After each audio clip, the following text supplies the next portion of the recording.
Hey guys, Coastal RC and Off-Road here. So we're gonna start installing the Boondocker Big Turbo Kit on this 2019 XP4 Turbo Razor.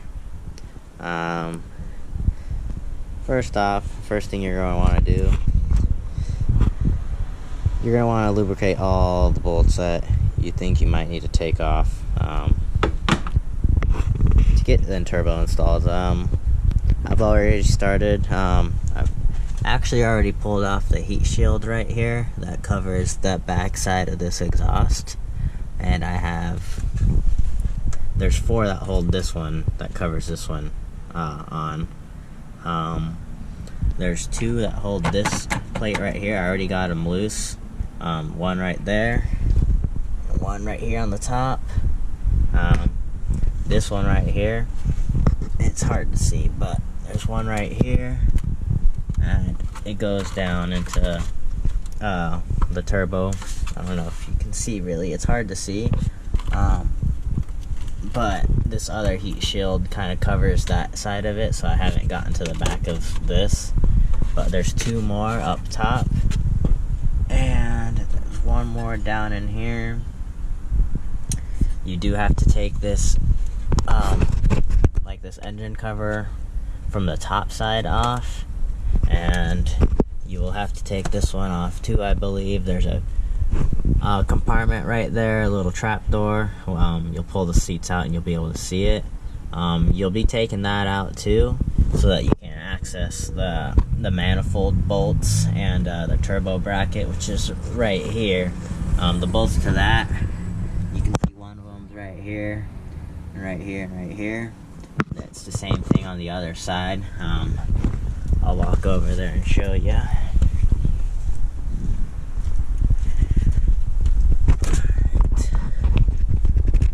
So you can see it's like that gold bracket. You need to get all those off. Your tube right here, your intake tube, the Boondocker kit comes with a fit kit that comes with a brand new aluminum tube. So this will be a throwaway or safe for later. Your charge pipe, you'll have to loosen the clamp that goes around the tip of the turbo. Let's see what else. You'll pop your engine cover off. You'll see more of the heat shield in there. You'll want to pull off the intake cover right there as well, just to give you more room for your hands in there. It is kind of a tight space. But that's what I'm going to start with first. I'm going to start with getting all the heat shields off. This whole pipe right here, part of the reason you have to get all the heat shields off is this whole pipe needs to come off, completely off. And it's got, I believe 3 bolts up in here once you get all the heat shields off. And then it's got another 3 right here, which I've already soaked with penetrating lubricant just to make them pulling off easier.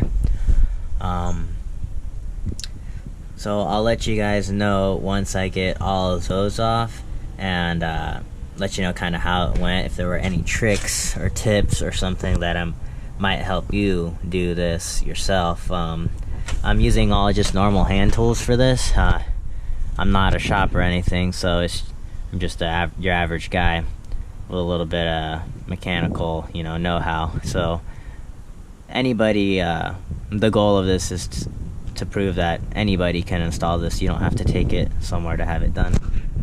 I'll let you know when I get that done. Alright guys, you see I got the second heat shield out. It's just these 2 bolts right here. One right there, one right there. Got a little bit more access up there now.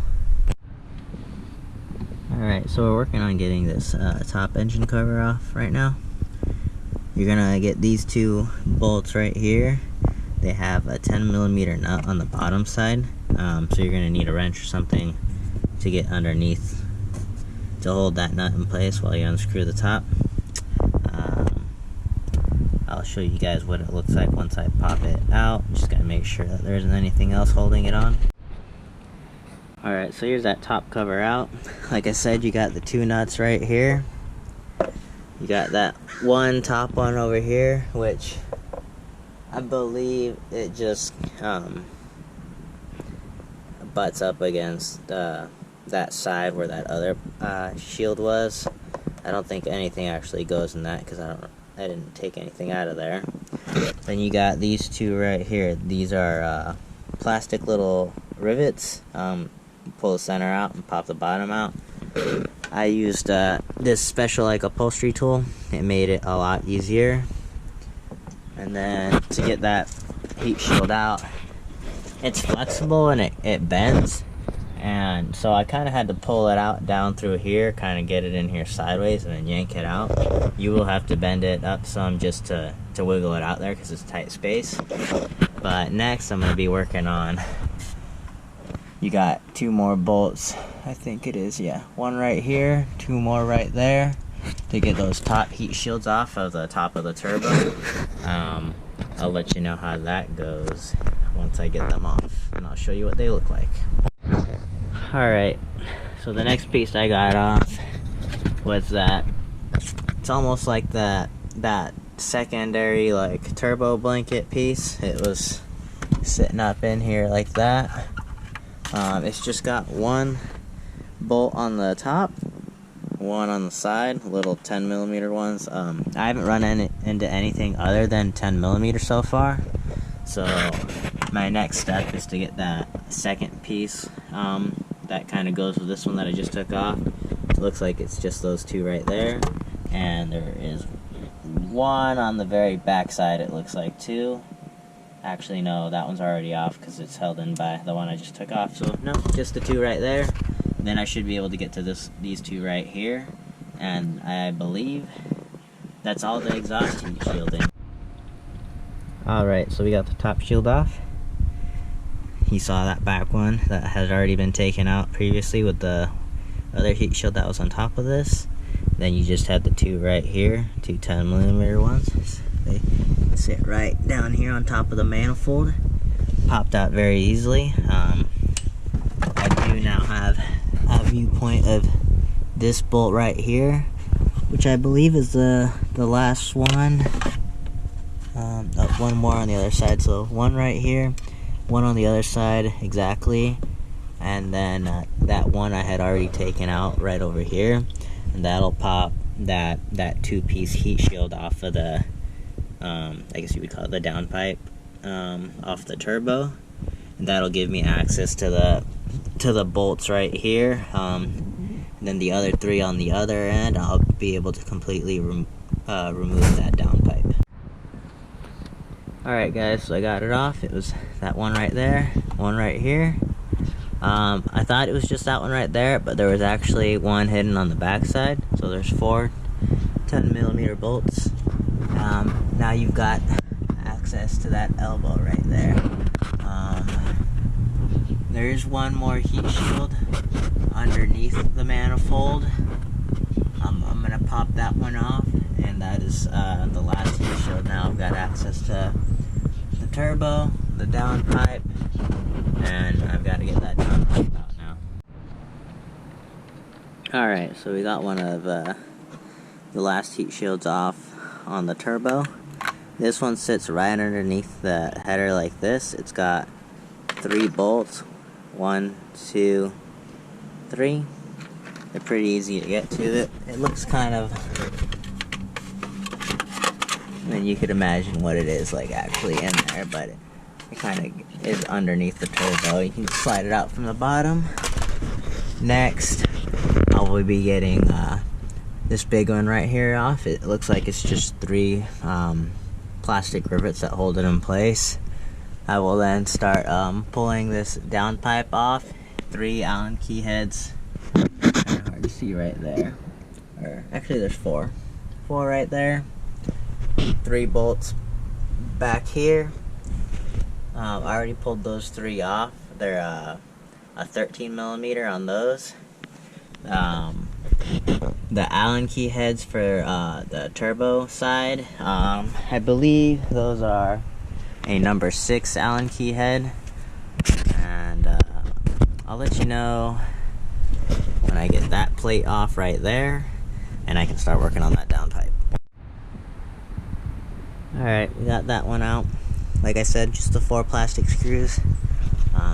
You now have a lot more access to that back panel. That back panel right there, I still have to pull out the back seats and open that panel up, but that's going to give me access to the header bolts that hold the turbo on. And but first, before I do that, I still need to get that downpipe off. I also need to get the intake tube off.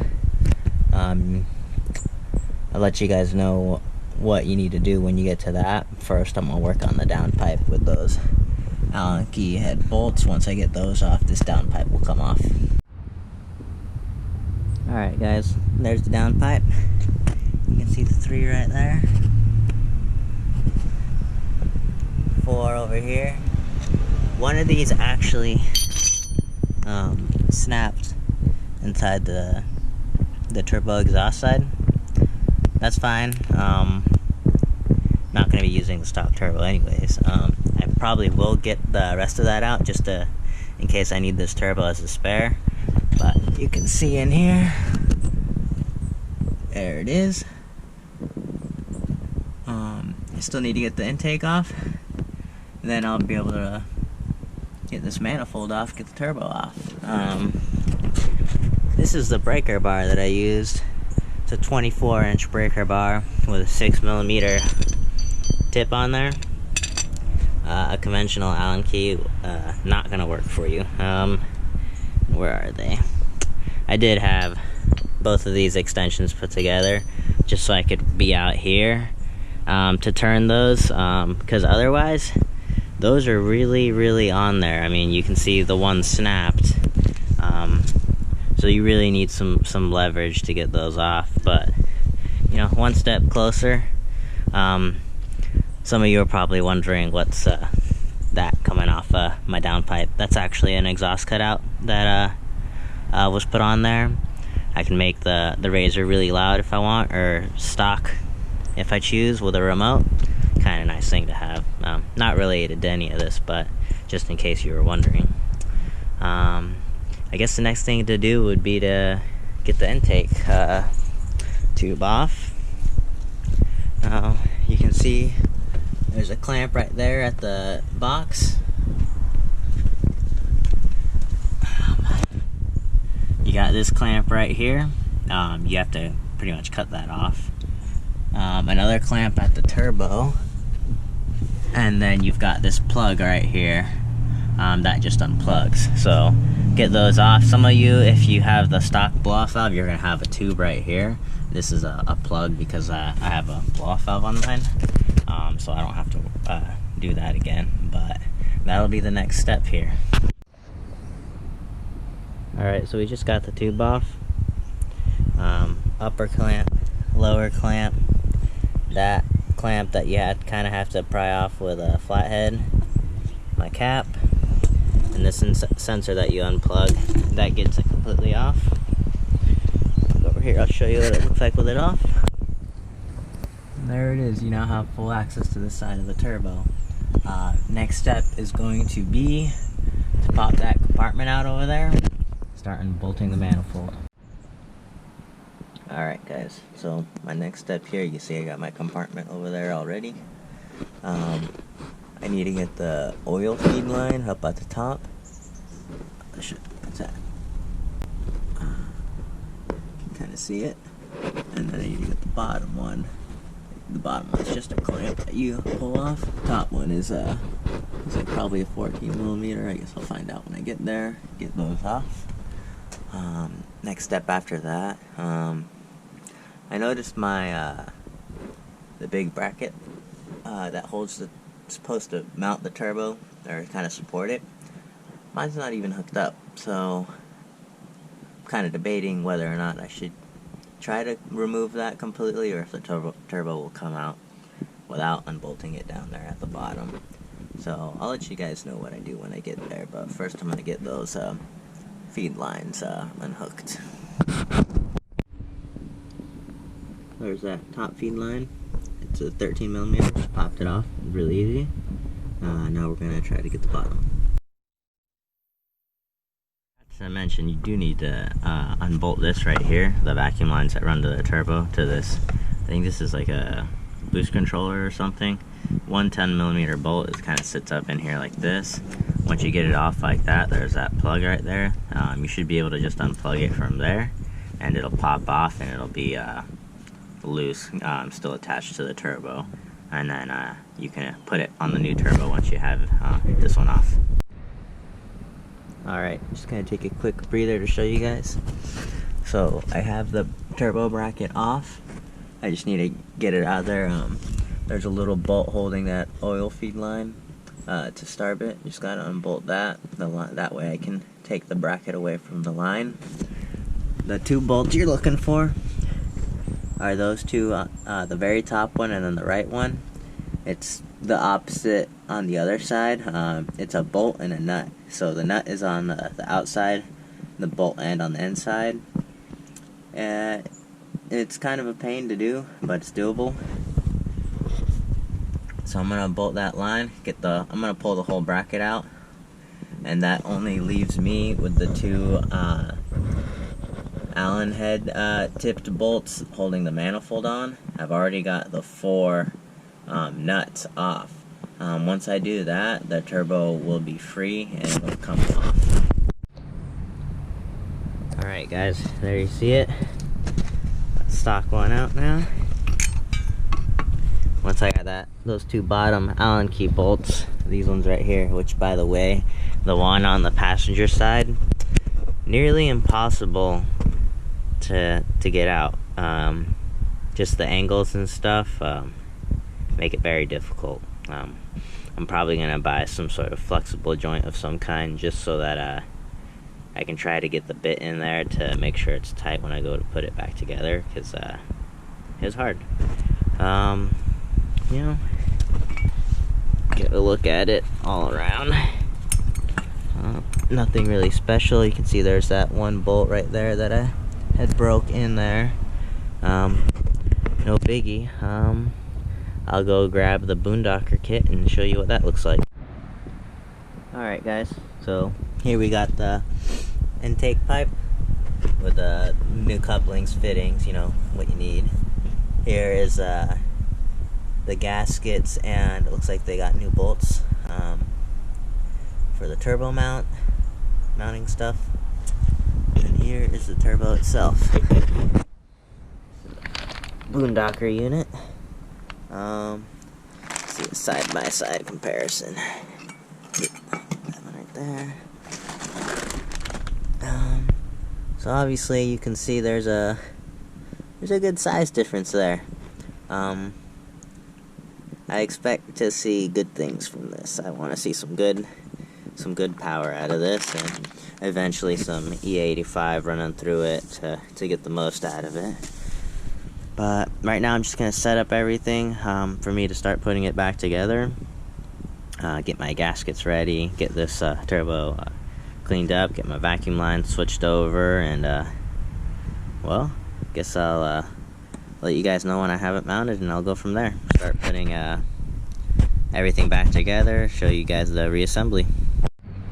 Alright guys, here you can see I've got the new turbo almost fully mounted. All the manifold bolts are tight. The upper charge pipe bolt is tight. All I've got to do now is I've got to get the lower hose tightened back up.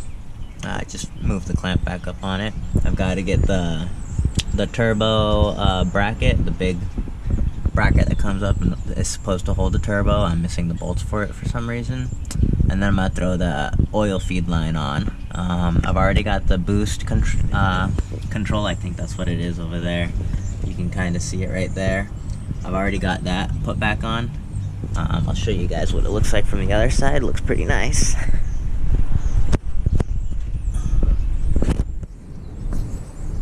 But I'm gonna finish dialing up all the mounting and the lines, and then I'll go from there. I'll show you guys. I think the next step after this is it would be heat shields, I think. So I'll let you know how it goes.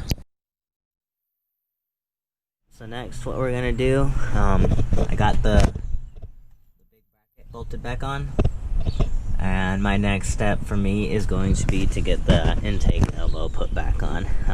This is the Boondocker one. It's just raw aluminum. Really the only thing I need off the stock one is I need that sensor right there. And I need my little cap since I have an aftermarket blow-off valve. I'm just going to switch those over, use the new clamps, and I'm get it put on, and I'll show you guys what it looks like when it's done. Alright guys, so there it is. The intake pipe is installed. Everything's hooked back up, bolted back together. Put that sensor on, like I said earlier, before you install it.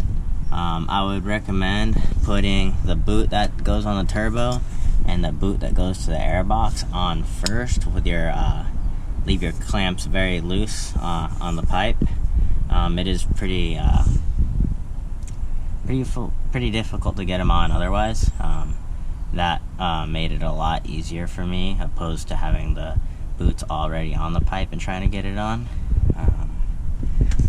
Let's see what we got next to do. And here's a view from up top. Looks pretty nice. Here's the charge pipe.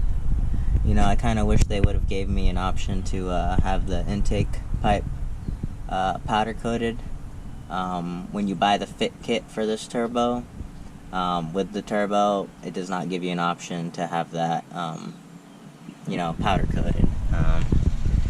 All I gotta do is I gotta put the filter back in there and the cover for the air box, but before I do any of that, I need to start putting the heat shields back together.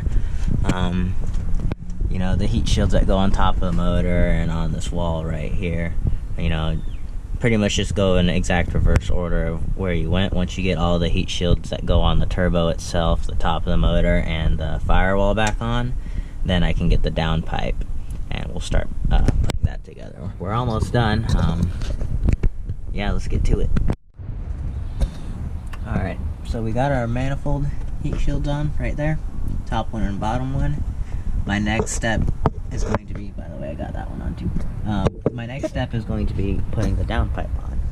I'm just gonna bolt it back in there. It came with new bolts for right there. It did not come with a new gasket for the flange, but I'm just gonna reuse the old one.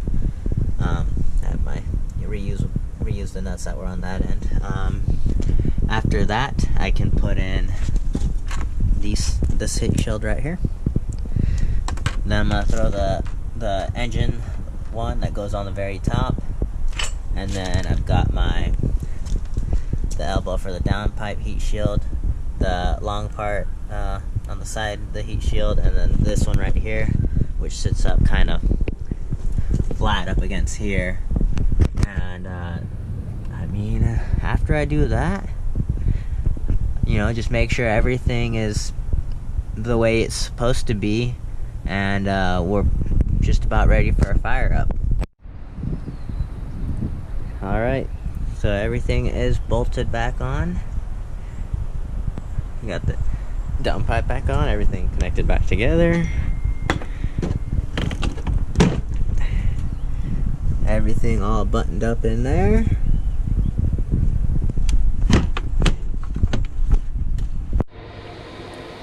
Alright guys, everything is buttoned up. We're gonna go for the first start. I'm on a low fuel. I had to drain my tank and clean it when it was at the shop the other day.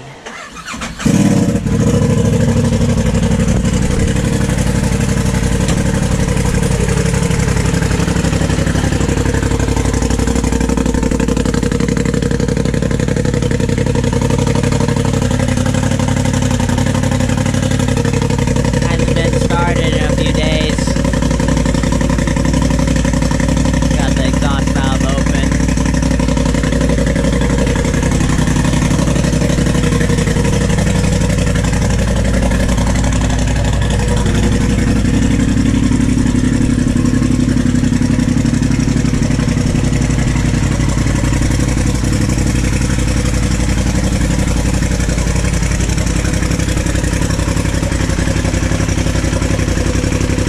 Secondary spinning. I don't know why.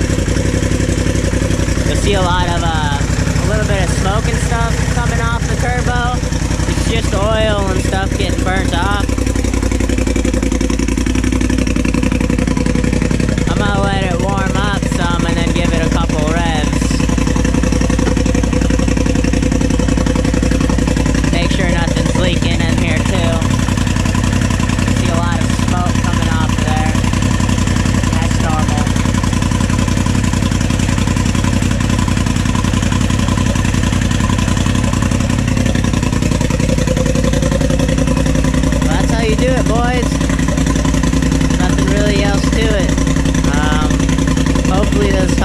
of you. I didn't see really any videos online at all that showed how to do it. And Boondocker's instructions are... I mean, first off, they didn't even come with instructions. The ones that they sent me through email were for an older razor, and they were not detailed at all, but I guess hopefully my video helps you guys with that. And hopefully I'll get some good power out of it. I do plan on doing the Boondocker tune. Just in the meantime, maybe later on switch over to E85 with Evo or someone else. But for now, I'm just gonna run pump gas since that's the only fuel nearby for me. Thanks for watching.